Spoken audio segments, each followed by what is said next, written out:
दंडवत हो।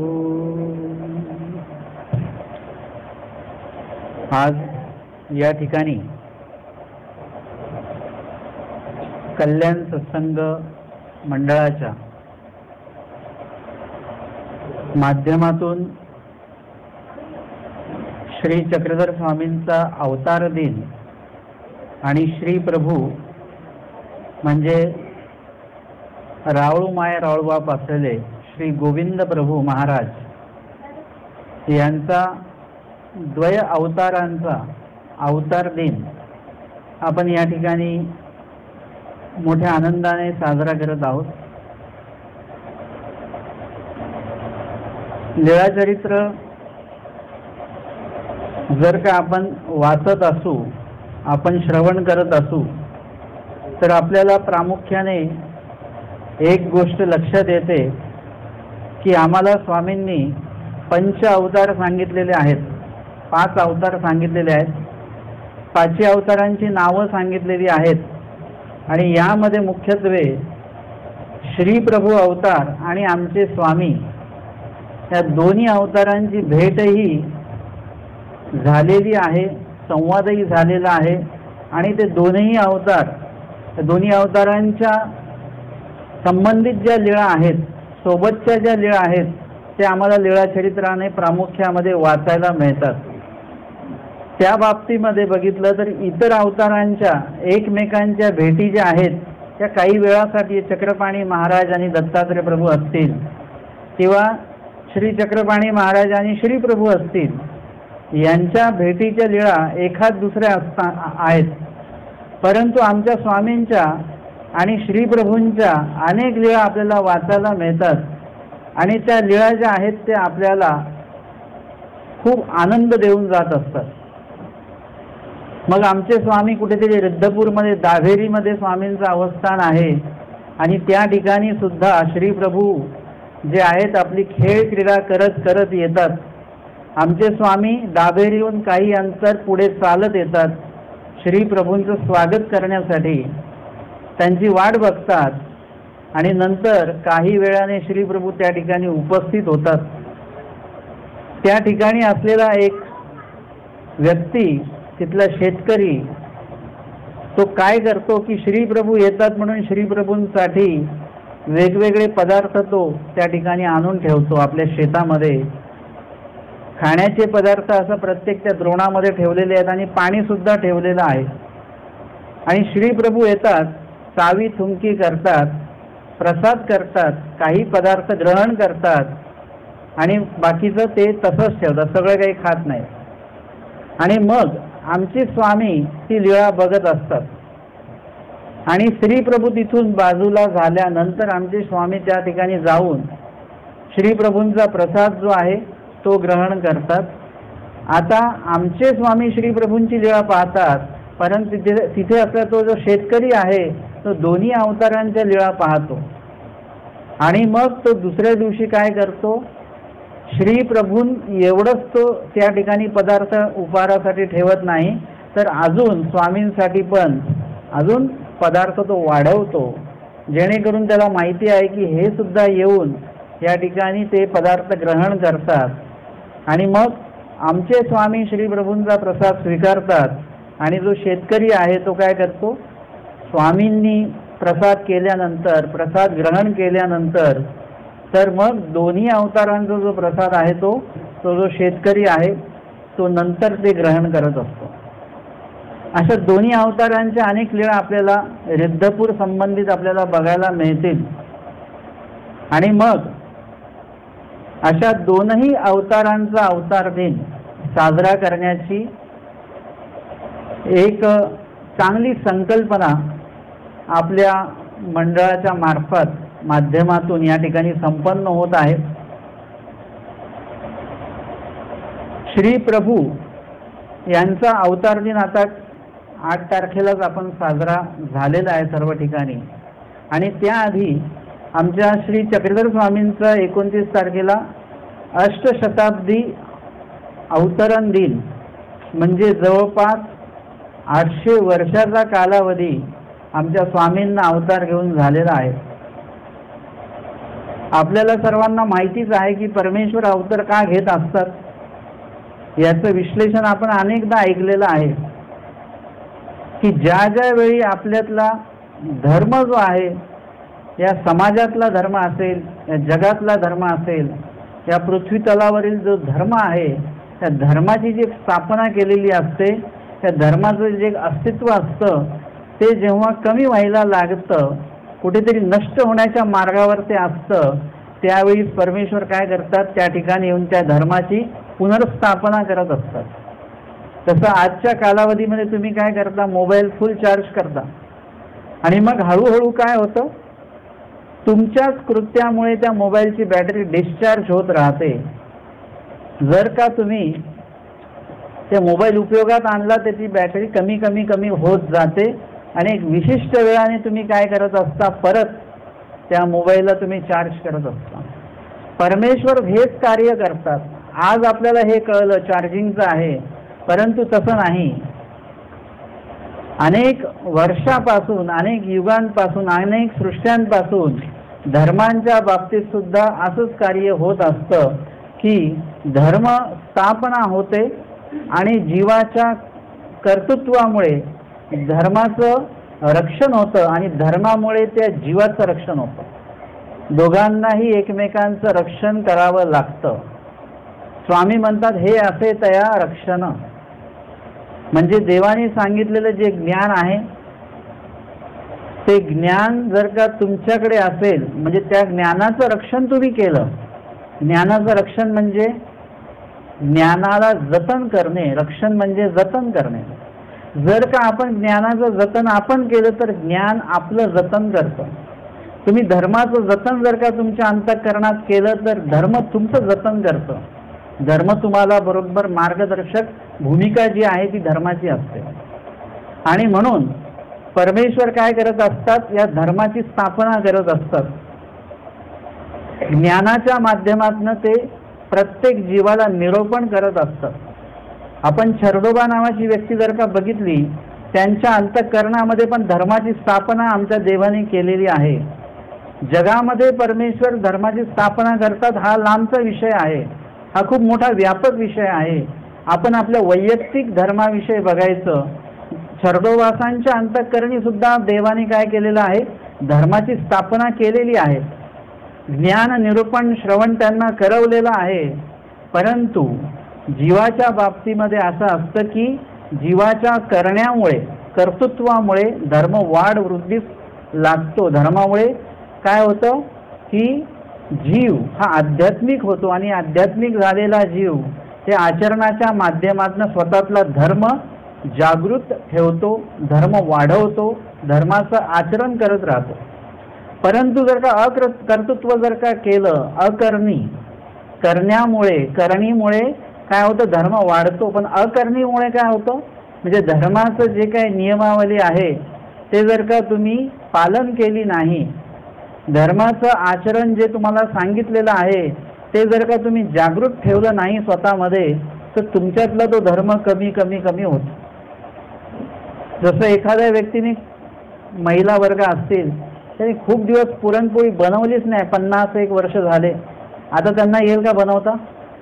ते म्हणतील आता खूप दिवसांनी बनवायला घेते, आता काय जमेल की नाही सांगता येत नाही. पुरुष वर्ग आहेत, खूप वर्ष झालेले एखादं कार्य त्यांनी केलेलं नाही आहे, ते मुंबई सोडून गेलेले आहेत, तिकडेच आश्रमामध्येच राहतात आणि आत्ता जे 30-40 वर्षांनी आले तर ते म्हणतील आता आपल्याला गर्दी जमत नाही. तेव्हा आम्ही होतो तेव्हा जमत होतं, गर्दीमध्ये जाणं येणं प्रवास, आता सहन होत नाही.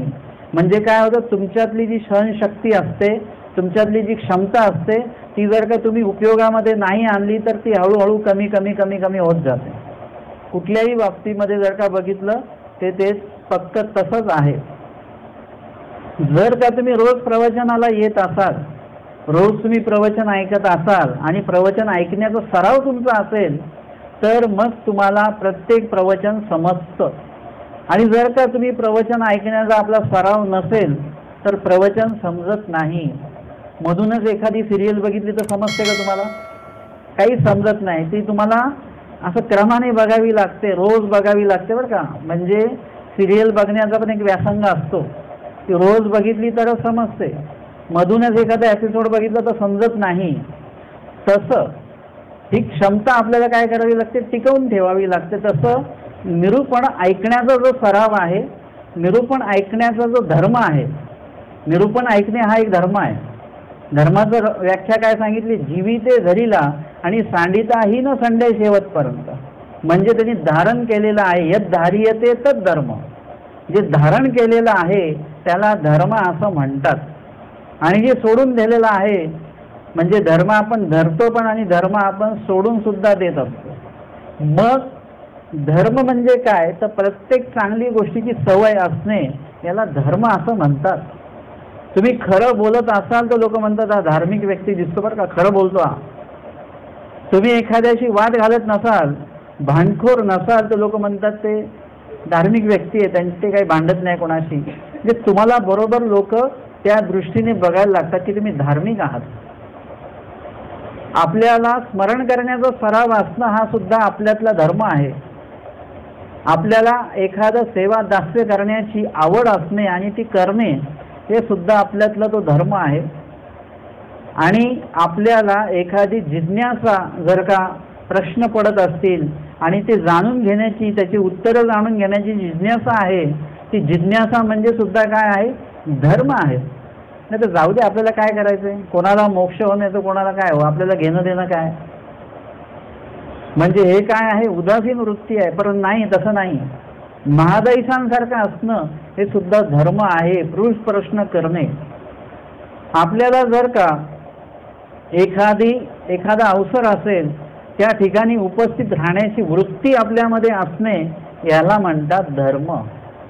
जर का आपली ती वृत्ती नसेल की काय जायचं, तर तो काय झाला, तो अधर्म आहे आपल्यामध्ये. आपल्याला लक्षात आलं पाहिजे आपल्यातला धर्म आणि आपल्यातला अधर्म आपल्याला त्वरित लक्षात आला पाहिजे. नाहीतर मग काय होतं की खूप वेळ निघून जातो. एखादा आजार पण असं असतं की आपल्या छातीमध्ये दुखतं आणि आपण म्हणतो की काय नाही, ह्याच्यामुळे दुखत असेल, त्याच्यामुळे जागरणामुळे दुखतं, कोणी म्हणतं ॲसिडिटीमुळे दुखतं. आणि मग एखादा झटका चांगला येतो आणि डॉक्टर सांगतं तुम्हाला त्रास होत होता का 8 दिवसापासूनचा, हो, मग ते याच्यामुळे होत होता, अटॅक आलाय तुम्हाला. मग कळतं आपल्याला की अरे आपण ज्याला छोटं समजत होतो तर एवढा मोठा आजार निघाला तो. म्हणजे हे काय आहे, लहान लहान अधर्म आपल्यामध्ये जमा होत राहतात. ते ब्लॉकेज कसे होतात, थोडं थोडं थोडं थोडं थोडं थोडं आणि मग ते म्हणतात 95% ब्लॉकेज आहे. म्हणजे काय आहे, 95% अधर्म आपल्याकडे आहेत. प्रत्येक गोष्टीचा अधर्म जमा होत गेला. स्मरण न करण्याचा अधर्म, निरूपण न ऐकण्याचा अधर्म, देवपूजा न करण्याचा, स्मरण न करण्याचा, सेवादास्य न करण्याचा, वासनिकांना न भेटण्याचा, साधूंना न भेटण्याचा, असे अनेक अधर्म थोडे थोडे थोडे थोडे थोडे करून जमा होतात आणि मग अधर्माचं ब्लॉकेज आपल्या अंतःकरणामध्ये तयार होतं. इतर जे ब्लॉकेज आहेत ते तुमच्या कशामध्ये, त्या रक्तवाहिनीमध्ये जमा होतं, परंतु हे अंतःकरणातच जमा होतं. हे कुठल्याही एक्सरामध्ये दिसत नाही, सीटी स्कॅनमध्ये दिसत नाही आणि ह्याला कुठल्याही ऑपरेशनने ते नीट करता येत नाही. म्हणजे हे काय आहे, तुम्हाला या गोष्टीकडे लक्ष देता आलं पाहिजे की आपल्यातला अधर्म आपल्याला वेळीच लक्षात आला पाहिजे. जर का तो लक्षात आला, म्हणजे तो कधी लक्षात येत असतो, जेव्हा तुम्ही सतर्क असता तेव्हाच लक्षात येतो. तुम्ही रोज स्मरण करत असाल आणि एक दिवस जर का स्मरण तुमचं कमी झालं तर तुमच्या लक्षात आलं पाहिजे माझं स्मरण कमी का झालं. तुम्ही रोज सत्संगाला जाता आणि आज तुम्हाला आळस आलेला आहे, आज नाही जायचं, मग तुमच्या लक्षात आलं पाहिजे की आळस का आला, काय अविधी घडला, कुठे गेलो होतो मी, कुठे काही खाल्लं का मी, कुठे नपाळगत ना आलो का, माझ्यात हा अधर्म कसा काय आला.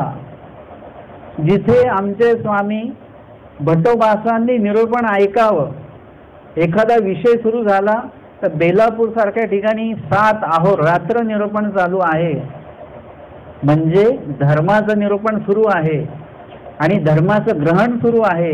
देणारे सुद्धा धर्म आहे आणि घेणारे सुद्धा कोण आहेत, धर्मच आहेत. देणारे पूर्ण ज्ञानमय स्वरूप आहे आणि घेणारे कोण आहे, ज्ञान घेणारं जीव स्वरूप आहे. आणि त्यामुळे तिथे कुठल्याही प्रकारचा कंटाळा नाही आहे, तिथे कुठल्याही प्रकारची सुट्टी नाही आहे, कुठल्याही प्रकारचा खंड नाही आहे. रोजचे नित्यविधी आटोपून बाकीचा जो मधला वेळ आहे तो पूर्णपणे ज्ञान दातृत्व आणि ज्ञान श्रवणासाठी चाललेला आहे. म्हणजे पूर्णपणे धर्माची स्थापना सुरू आहे. म्हणजे काय आहे की धर्मस्थापन त्या ठिकाणी सुरू आहे. जे आज तुम्ही आम्ही ऐकतोय अस्तिपरी त्याचं निरूपण त्या बेलापूरला सांगितलेलं आहे. म्हणजे त्यावेळेला ती धर्माची स्थापना जर का नसती केली तर आज आम्हाला अस्तिपरी माहिती नसती, अग्निदान धर्म आम्हाला माहितीच नसता. आणि ती त्या ठिकाणी धर्माची स्थापना केलेली आहे ज्याच्यासाठी परमेश्वर अवतार घेतात. त्यानंतर जर का भटोबासांना डोमेग्रामला निरूपण सुरू आहे आणि जर का त्यांना जांभई येते आहे, झोप येते आहे, आळस येतो आहे, तर काय केलं जातं त्या ठिकाणी त्यांच्या स्वामी सांगतात जा चेहऱ्यावर तोंडावर पाणी मारून या, डोळ्यावर पाणी मारून या.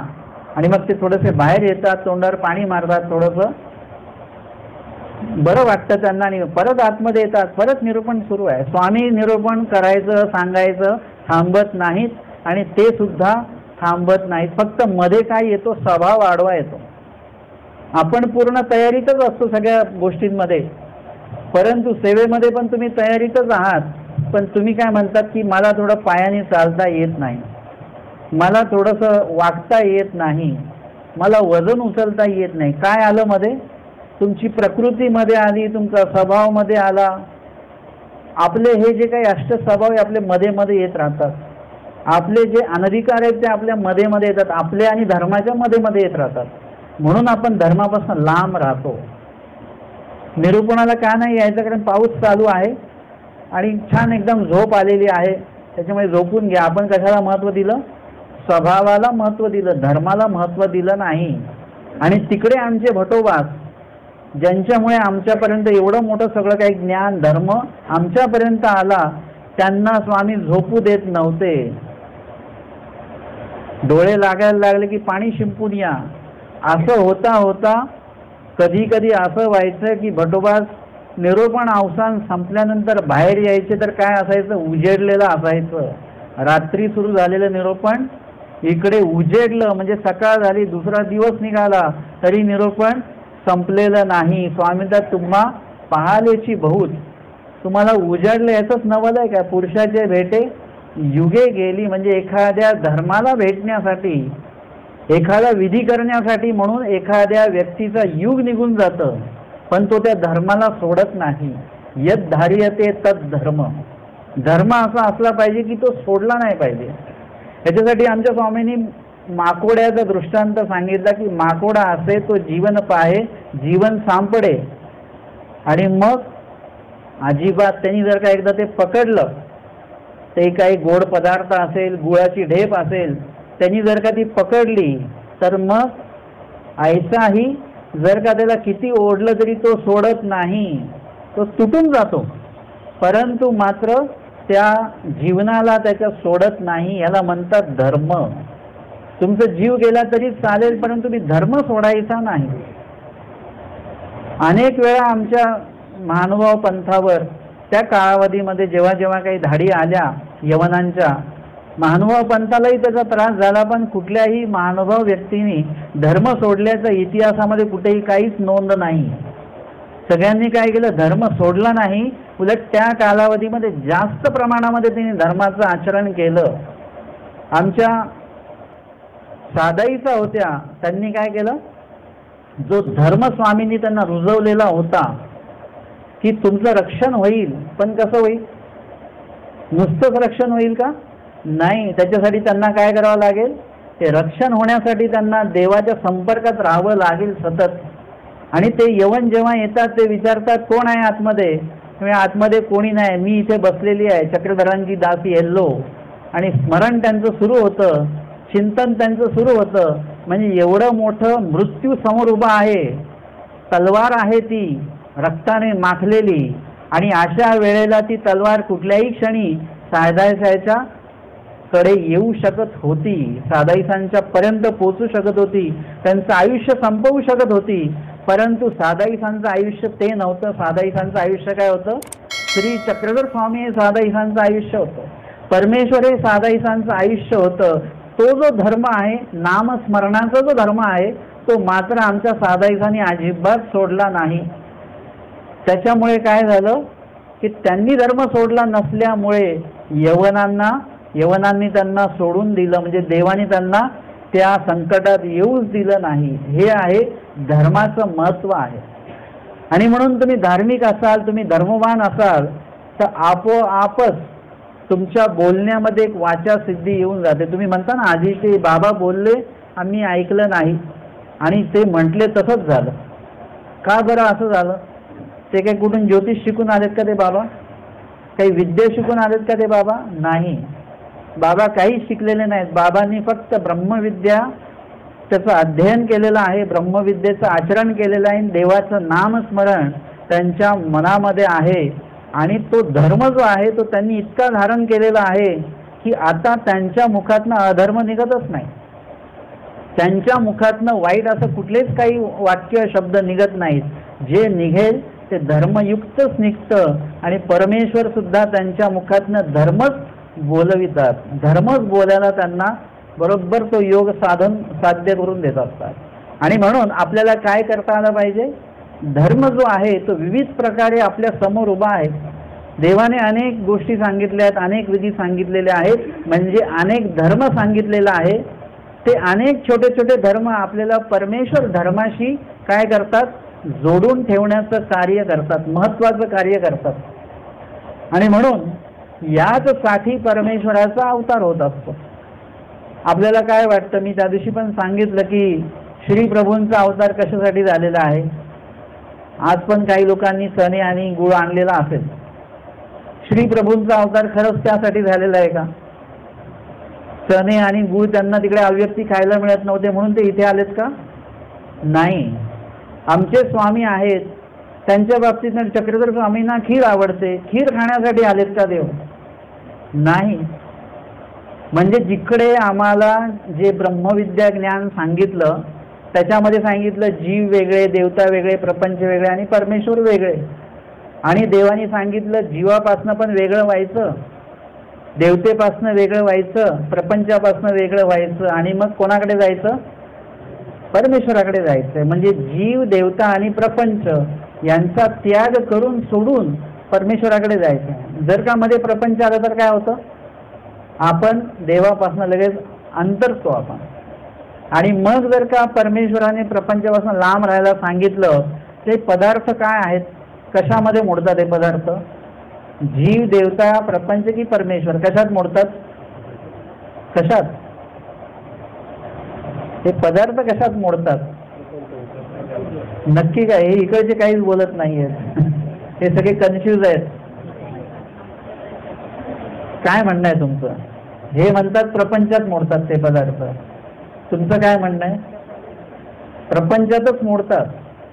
याची व्याख्या साधी आहे. सृष्टीमध्ये जेवढं काय तुम्हाला दिसतंय, जेतुके भाविले तेतुकी भावरूप अविद्या, जेवढं काही दिसतंय जेवढं पण ते सगळं अविद्या या पदामध्ये येतं. ते सगळं प्रपंच या पदामध्ये येतं, जेवढं काही दिसतं. मग सांगा आपल्याला, आत्ता मगाशी मी माझा जो एक तो धर्म म्हणजे काय वगैरे सगळं जे काय तुम्ही ऐकलं, आत्ता तुमचं उत्तर काय असेल की देवा परमेश्वर या सृष्टीतळावर अवतार का घेतात? कशासाठी? जीवांचा उद्धार करण्यासाठी. जीवांचा उद्धार कसा होतो? धर्म आचरणानंतरच जीवाचा उद्धार होतो. पण धर्म कोण स्थापन करतं? परमेश्वर. मग परमेश्वर अवतार कशासाठी घेतात? तर जीवांचा उद्धार करण्यासाठी घेतात. हे पहिलं उत्तर मिळालं. आणि ते काय करतात? त्याच माध्यमातून जे जे काही जीवाच्या भल्याचं आहे ते ते कार्य त्या ठिकाणी काय करतात? उपस्थित करतात. आपल्याला परमेश्वराचं ते टोक कळालं पाहिजे. मग आपल्याला लक्षात येईल की परमेश्वर आलेच कशासाठी आहेत, याचं उत्तर आपल्याला मिळालं पाहिजे. जसं आता मी आलेलो आहे, आता निरूपणानंतर भोजन सुद्धा आहे. आता मी कशासाठी आलोय? भोजनासाठी आलोय का निरूपणासाठी आलोय? मी निरूपणासाठीच आलोय. माझं मुख्य उद्दिष्ट हे आहे.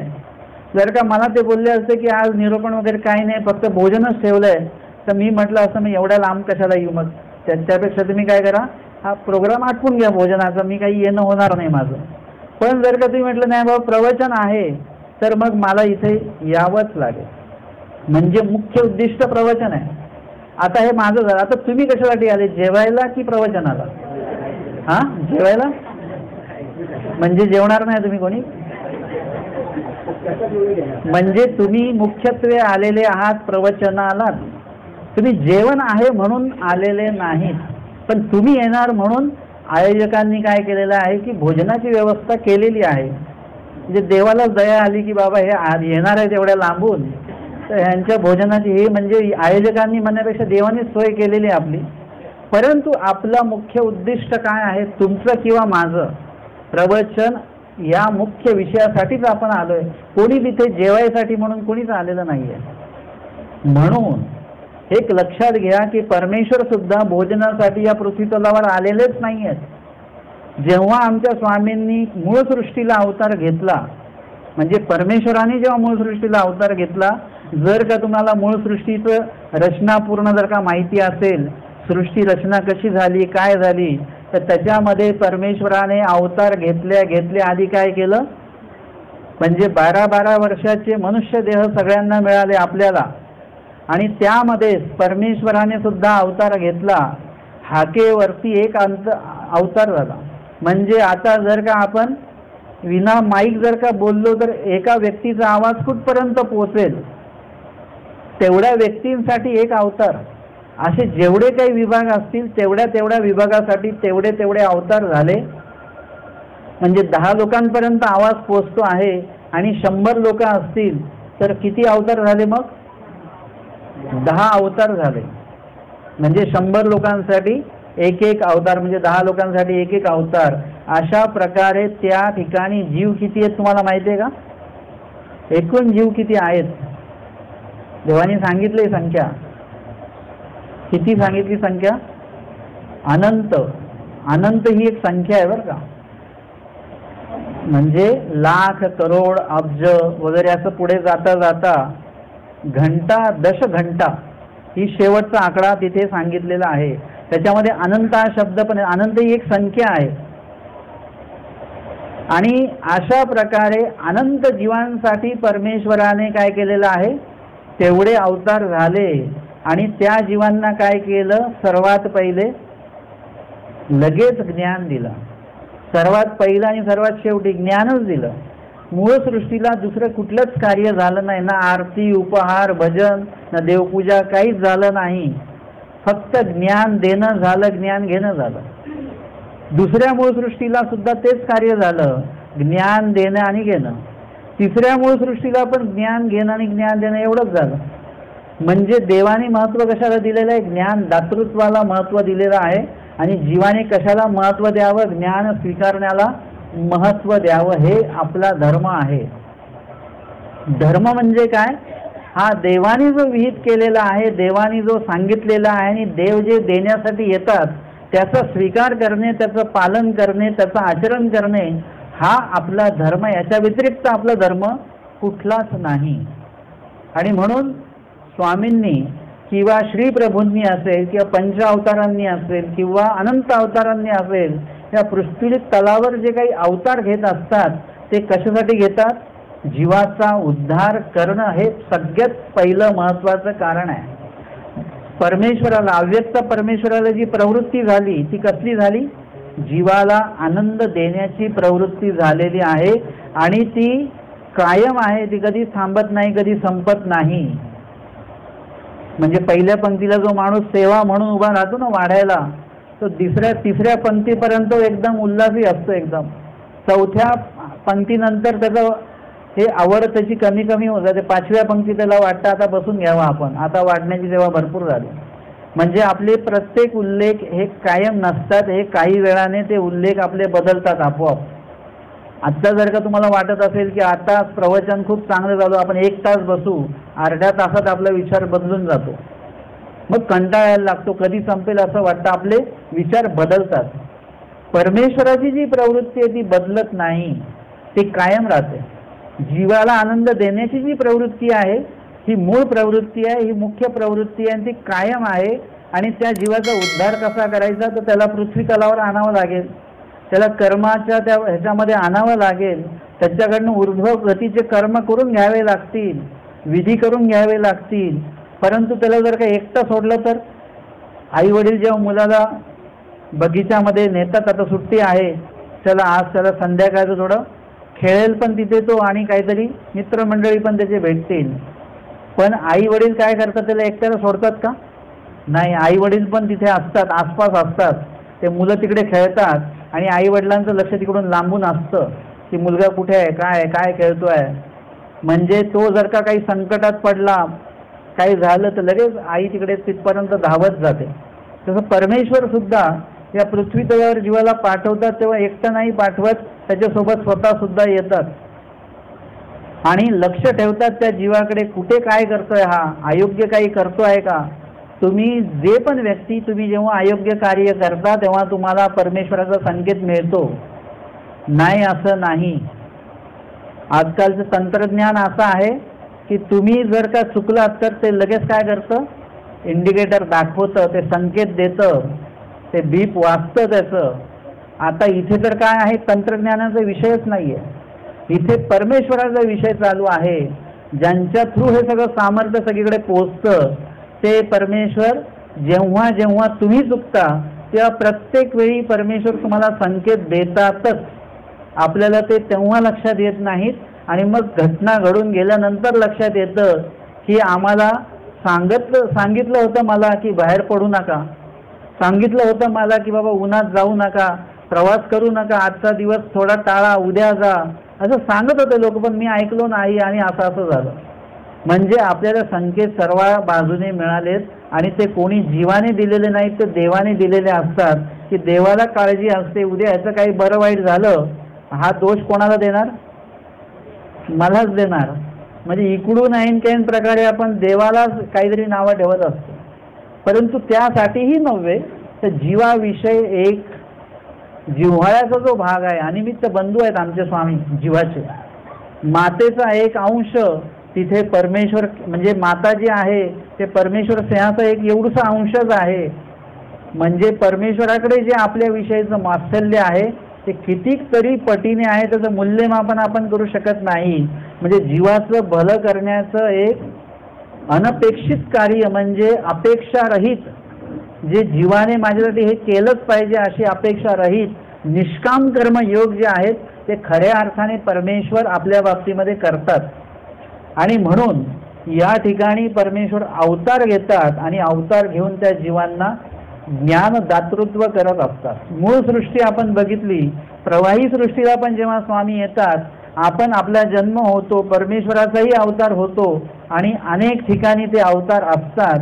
आणि आपण धर्म आचरत असताना सुद्धा आपल्याकडे लक्ष आहे देवाचं, अधर्म आचरण करत असताना त्याची सुद्धा नोंद होत राहते.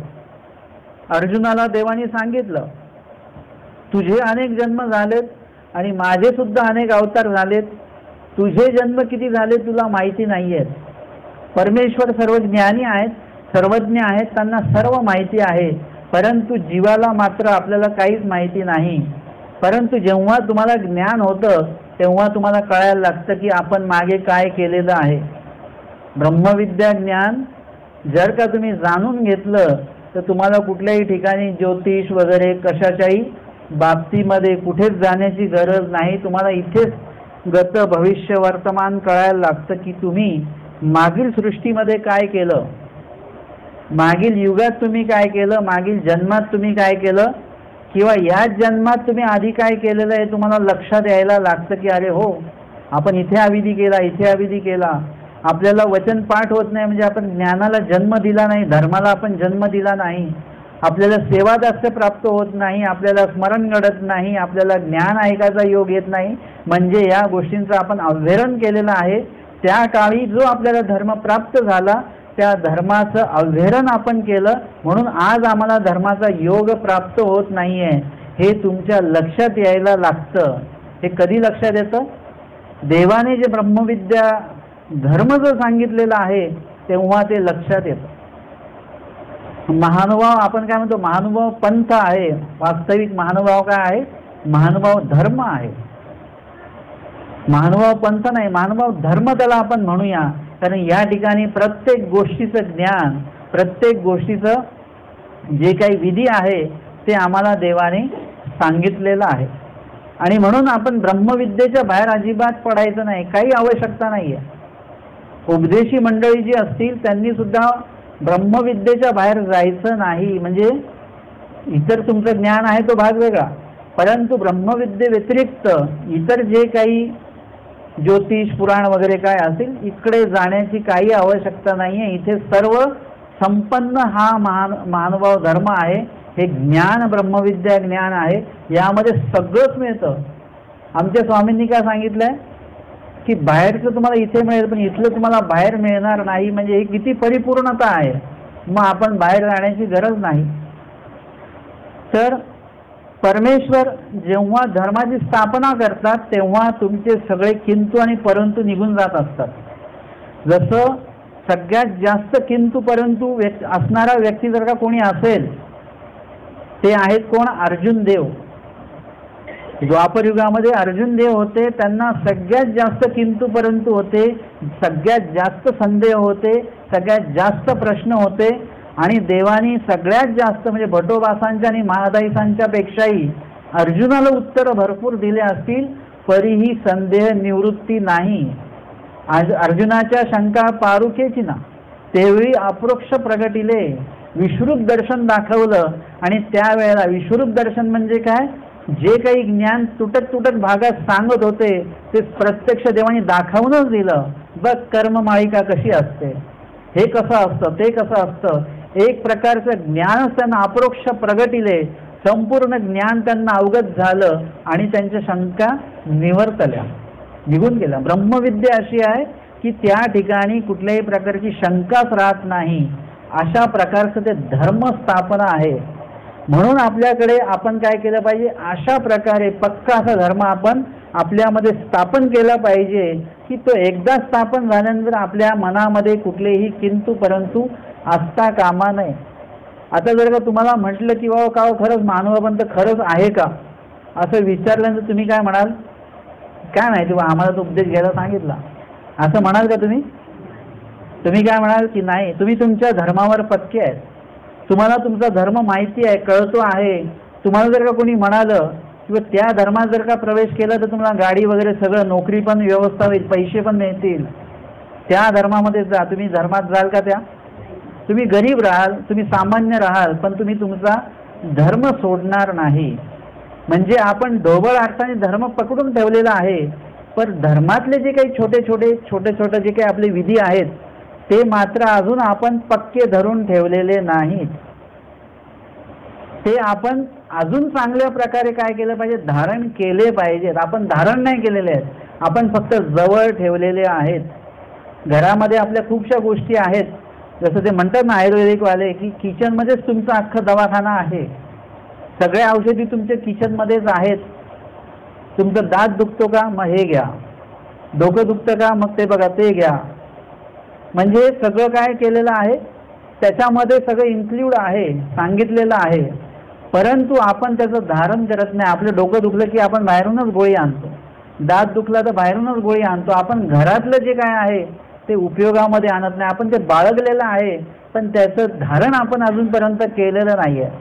आणि म्हणून मोठा धर्म जो आहे परमेश्वराचा म्हणजे अनुसरण धर्म असेल, तो जर का आपल्याला धारण करायचा असेल तर त्यासाठी तुम्हाला त्या अनुसरण धर्मापर्यंत जाण्यासाठी खूप छोटे छोटे आणि बळकट असे धर्म देवानी सांगितलेले आहेत. त्या धर्मांचा अंगीकार तुम्हाला करावा लागेल, स्वीकार करावा लागेल. आणि ते जर का तुम्ही अवगत केलं तर तुम्ही अनुसरण धर्मापर्यंत सहजपणे पोचू शकता. त्यासाठी वेळ नाही लागणार मग तुम्हाला. आणि म्हणून परमेश्वराच्या अवताराचं जे काही आवश्यकता या पृथ्वी तलावर होते असते ती त्यासाठीच असते. परमेश्वर आता सुद्धा तिकडून ज्ञान दातृत्व करतायत, पण कधी कधी परमेश्वराला स्वतः यावं लागतं हे यासाठी की जीवाच्या कर्तृत्वामुळे ती भूमी काय झालेली असते? अपवित्र झालेली असते. जीवाच्या कर्तृत्वामुळे तिथलं वातावरण अपवित्र झालेलं असतं. जनमानसांची अंतःकरणं अपवित्र झालेली असतात. आणि त्या ठिकाणी जेव्हा परमेश्वर प्रत्यक्ष रूपाने येतात त्यावेळेला काय होतं? त्या ठिकाणी आपोआपच पवित्रता निर्माण होत असते. आमचे आचार्य धर्महीन झालेले होते आणि तलवार घेऊन आलेले होते. त्यांनी बघितलं की दादोस आतमध्ये बसलेले आहेत आणि त्यांच्या चपला, पुरुषाच्या चपला बाहेर आहेत. त्या चपला त्या तलवारीच्या टोकाने उचलून त्या फेकून दिल्या त्यांनी. दादोसांनी बघितलं, ते म्हणाले चपलेंची ही गत तर माझी काय गत होईल आता. आणि ते लटलट कापत बाहेर येऊन बसले, एका झाडाखाली जाऊन बसले ते. आणि मग त्यावेळेला असे धर्महीन, कुठल्याही प्रकारची भीती नसलेले भट्टोबास आपल्याला तिकडे बघायला मिळतात. आणि मग परत जेव्हा त्यांची आई त्यांना समजवते, दादोसांना परत आतमध्ये बोलावलं जातं आणि मग ते दादोसांना विचारतात, तुमच्यापासून आनंद होतो, सुख होतं असं मी ऐकलं. आता ते म्हणाले की जर का मी माझ्यापासून यांना काही स्थिती सुख नाही झालं तर काय होईल. मगाशी वाचलो, आता नाही वाचणार. मग त्यांनी काय केलं, देवावर सोपवून दिलं, ते माझ्यापासून होईल ना होईल, पण श्री चांगदेवराव गोसावी यांपासून स्थिती सुख होतच. आणि आमच्या स्वामींचं नुसतं नावच ते पण दादोसांसारख्या व्यक्तींच्या मुखातनं बाहेर पडतंय आणि ते भट्टोबासांच्या कानातनं अंतःकरणापर्यंत पोहोचतंय. आणि त्यांच्यामध्ये आपोआपच एका नामाच्या माध्यमातून धर्माची स्थापना झाली, स्थितीसुख झालं. आणि जे प्रतिकूल असलेले भट्टोबा अनुकूल झाले. नुसतं एक नाम कुणीतरी घेतलंय. आपण जर का स्वतः जर का नाम घेतलं तर किती त्यातनं फायदा होणार आहे, हे एक लक्षात घेणं खूप महत्त्वाचं आहे. भट्टोबासांच्या पर्यंत ते एक नाम पोचलं आणि अधर्म स्थापन झालेलं त्यांच्या अंतःकरणामध्ये धर्माची स्थापना झाली आणि ते अनुकूल झाले, स्थितीसुख झालं. आणि ते जेव्हा दादोस म्हटले की आता आम्ही निघतोय स्वामींच्या भेटीला, ते म्हटले मी सुद्धा येतो. बहिणीला आणि आईला आश्चर्य झालं की बापरे, ह्याचं कसं काय बुद्धी पालटली. कशामुळे पालटली, फक्त एक नाम, ते पण त्यांनी स्वतः घेतलेलं नव्हतं, दुसऱ्यांनी कोणीतरी घेतलेलं होतं. याच्यामुळे सुद्धा धर्माची स्थापना होते. जर का आपणच परमेश्वराने विहित केलेल्या प्रत्येक गोष्टीमध्ये आपण सहभागी होत राहिलो तर आपल्यातला धर्म कधीही बाजूला जाणार नाही. उलट धर्म तुमच्यामध्ये तुम्ही दृढ केला तर धर्म तुम्हाला धर्माच्या बाबतीमध्ये दृढ करत राहतो. अहो, असे काही ग्रस्त लोक मी बघितलेली आहेत की जिथे आता मलाही संदेह निर्माण होतो, तिथे ते लोक पक्के असलेले दिसलेत की बाबा काहीच घाबरायचं कारण नाही, होईल, देव सगळं करून घेतील बरोबर. तेव्हा मी बघतो, अरे हा ग्रस्त व्यक्ती असून ह्याची किती बुद्धी देवावर आणि धर्मावर किती दृढ आहे, हा अजिबात हालायला तयार नाही. ते म्हणतात म्हणजे इतकं त्यांचा कॉन्फिडन्स असतो की भरपूरच. तुम्ही जर का तुमच्यातला धर्म दृढ ठेवला तर धर्म तुम्हाला धर्मापेक्षा दृढ ठेवतात आणि धर्म तुम्हाला सर्वतोपरी सहाय्य तुम्हाला केल्या जातं धर्माच्या माध्यमातून. आणि म्हणून आपल्याला काय करता आलं पाहिजे, आपल्यातला धर्म जो आहे तो दृढ ठेवता आला पाहिजे. आणि म्हणून यासाठीच म्हणून परमेश्वराने धर्माची स्थापना केली की जेणेकरून तुमचं दृढत्व जे आहे ते टिकून राहावं. आणि त्यासाठीच परमेश्वराचा अवतार आहे. आमच्या स्वामींनी अवतार घेतला त्यावेळेला कुठे घेतलेला आहे, तो स्मशानामध्ये घेतलेला आहे. गर्भपतीत दवडणे, यामध्ये पतित उठवणे या पदामध्ये परमेश्वराचा आमच्या श्री स्वामींचा अवतार येतो की त्यांनी मेलेलं देह सुद्धा उठवलेला आहे. याविषयी आदरणीय श्रद्धे श्री बाभुळगावकर बाबांनी एक सुंदर काव्य लिहिलेलं आहे. सरणावरचं प्रेत जेव्हा उठून गालात हसत होतं, तुम्ही कार्य मरून गेला जगणाऱ्यांना पुसत होतं. म्हणजे प्रेत तर उठलंय, मेलेलं प्रेत, सरणावरचं प्रेत जेव्हा उठून गालात हसत होतं, जे हरिपाळ देहाचं देवांचं जे जीव आहे त्याच्यातनं निघून गेला, प्रेत झालं ते देह त्यांचं. पण परमेश्वराने काय केलं, आपलं परमेश्वर स्वरूप त्याच्यामध्ये आणलं, डोळे उघडले आणि एक तेज त्याच्यावर आलं. 32 लक्षणी तर हरिपाळ देवांचं देह होतंच, परंतु त्याच्यावरती तेज नव्हतं. जे चक्रधर स्वामींनी परमेश्वराने अवतार घेतल्यानंतर परमेश्वर स्वरूपामुळे जे तेज त्या देहावर आलं, ती तकाकी आलेली आहे, ती अशा प्रकारची होती म्हणजे त्याचं वर्णन आपण करू शकत नाही. स्वामींना एथीची दैवी ते क्वापी नाही. परमेश्वर स्वरूपाचं जे तेज आहे, जे श्रीमूर्तीवर तुम्हाला दिसते, ते तुम्हाला तेज कुठेच बघायला मिळणार नाही.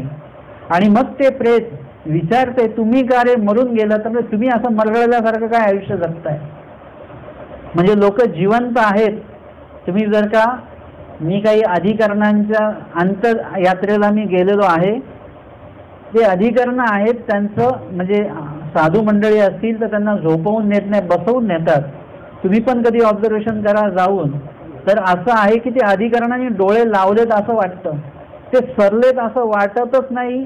गेल्यानंतर सुद्धा एवढं तेज त्यांच्या चेहऱ्यावर बघायला मिळतं. बरं, हे पण असतं की अधिकरण गेल्यानंतर आज गेले तर उद्या त्यांचा अंत्यविधी करतात, कारण की सर्व लोक येणार वगैरे. एवढ्या 12, 13, 24 तासामध्ये सुद्धा ते तेज अजिबात त्यांच्या चेहऱ्यावरचं जात नाही. म्हणजे धर्म इतक्या मुबलक प्रमाणामध्ये त्यांनी साठवलेला आहे की त्यांच्यासोबत तर धर्म आहेच, पण त्या धर्मामुळे, त्यांच्या जीवस्वरूपी असलेल्या धर्मामुळे त्यांच्या देहावर जी काही तकाकी आलेली आहे ते गेल्यानंतर सुद्धा ती तकाकी तशीच राहते. हे एक सामर्थ्य आहे त्या धर्माचं. आणि मग इथे विचारलं जातं की तुम्ही का रे मरून गेलात? म्हणजे जे अज्ञान लोक आहेत ना, ते मरगळल्यासारखं आयुष्य जगतात. माणूस जिवंत आहे, परंतु ते जिवंतपणा त्याच्यामध्ये नाही आहे.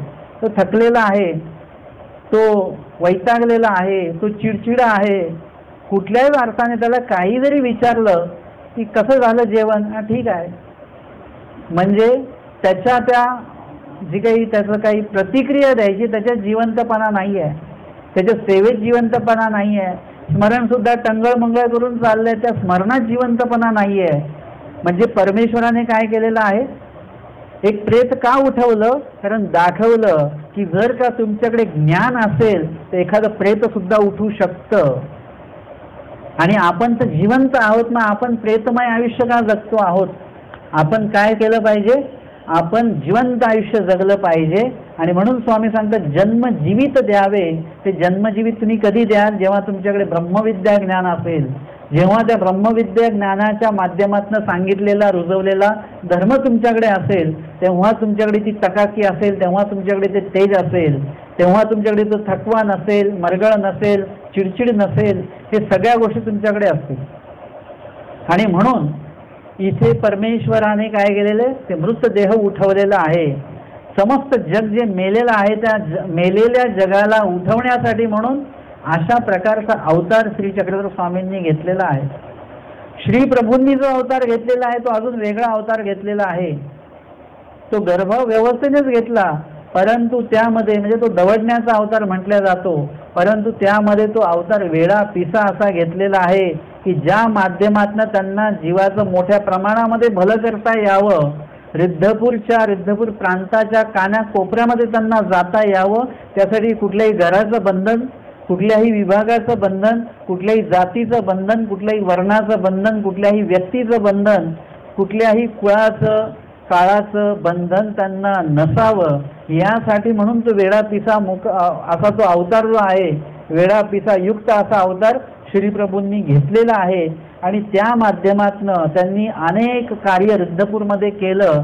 समस्त रिद्धपूर आणि अमरावती विभागातली जवळपास 51 गावं त्यांनी आपल्या चरणस्पर्शाने, श्रीचरणस्पर्शाने पवित्र करून टाकलेली आहेत. अशा प्रकारचं ते रिद्धपूर विभाग आहे, रिद्धपूर प्रांत आहे.